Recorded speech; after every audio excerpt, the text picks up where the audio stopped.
Hello and welcome back to the Land Rover Toolbox videos.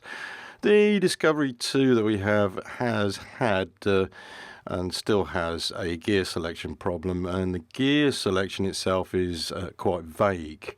You can see the top here, it is the gear selector housing with the rubber boot removed. So this is what it looked like when we first removed it, and you can see it is rather dirty.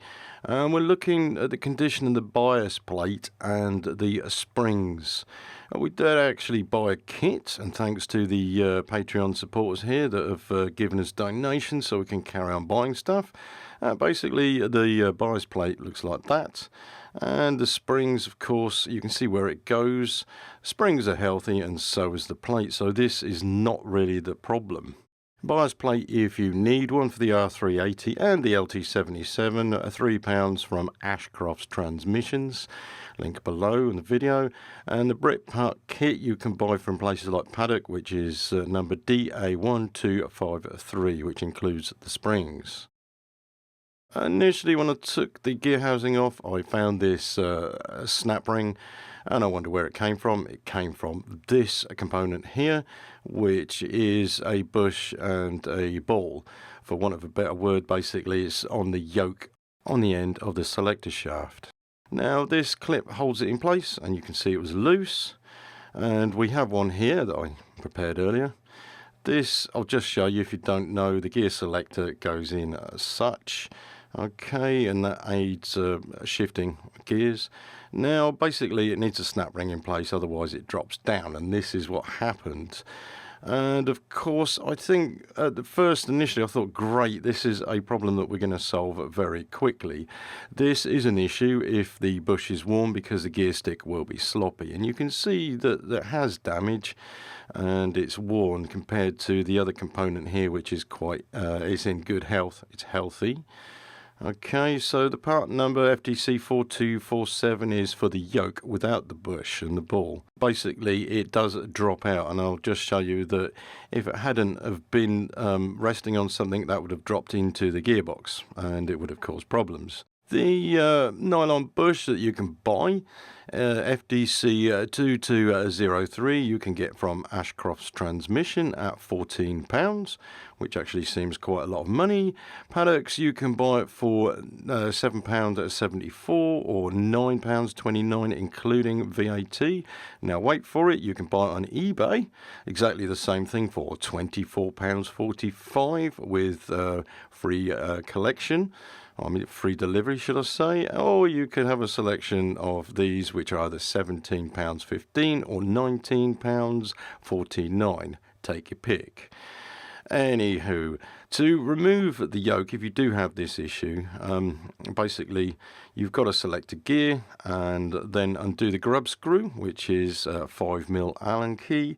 Just make sure that you do not take it all the way out. Otherwise, you might find yourself having to try and fish it out of the gearbox. Basically, you can wind it out a certain amount until it slips off the selector shaft like so. While we're here, I'd like to show you a component which you can see I'm pointing to. This is a selector guide for your yoke, and on the bottom of the yoke you have a peg, which basically is a guide for the peg to run in so you can select the gears. So what I'll do here, you can just about see the peg. I know it's a bit blurred, but however, you can see where it would run and which gears you could select. Basically, this is stopping you from selecting in between the gears. Now, what I need to do here is actually square this up with the hole on the selector shaft, then screw in the grub screw so it's secure. One thing we don't want to happen is it coming off while it's running. Okay, so basically I'll do the grub screw up and square this up as well, so I can get the gear lever stalking easy enough. Now you'll see that it actually sits flush, and the best thing to do is also put some thread lock on it. Okay, now this was a bit difficult to hold the camera and to put a silicone bead on here, but basically this is RTV silicone, which is the best for transmission or hot transmission oils. So basically I did the top instead, which is a lot easier. You can see that. Beaded with a thin bead of RTV, locate the dowel peg and put it in to the end of the yoke. You'll know if you miss the end of the yoke because it will not be selecting any gears. However, we're there. I'll push it on to the dowel peg and then just check to make sure it's selecting, and it is. It's okay, no problem. So we can go ahead and bolt this down now. The M8 bolts are done up to 25 Newton meters. It's screwed into aluminium, so just make sure you don't cross thread them at any point, otherwise it will be a pain to repair. Okay, so the other thing I'd like to make you aware of is the reverse or fifth to reverse inhibitor. Obviously you do not want to be dropping into reverse from fifth. So basically you go into fifth, which you've engaged your inhibitor. When you come out of it, you can't go into reverse until you unlatch the inhibitor, then you can go into reverse. I didn't actually notice this until I had a problem, because you never go from fifth to reverse, do you? Gear selection is much better on this, it's much more positive. However, I'm catching the gate coming from third to fourth, which is not right. So we'll be investigating this a little bit further, but I hope the tips I've shown you have helped you. Bias plate will put away in the drawers of spares. As you can see, I've got quite a bit of stuff in here, just in case. I'm sure we'll need it. And thanks once again to the Patreon supporters who give us $1.25 a month. We've got the Brake Master cylinder overhaul kit yet to do.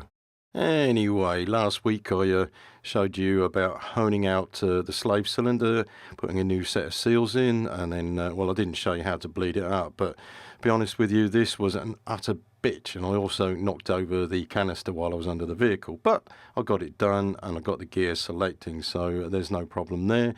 And it feels okay, and it's not at the top of the pedal, so the clutch doesn't seem to be too worn at all. We also have a garage which I have spares in, and I park out the front there when I'm not busy, and somebody nicked the gate post and conveniently cut the steel with an angle grinder, which is great, which I can't lock it in now.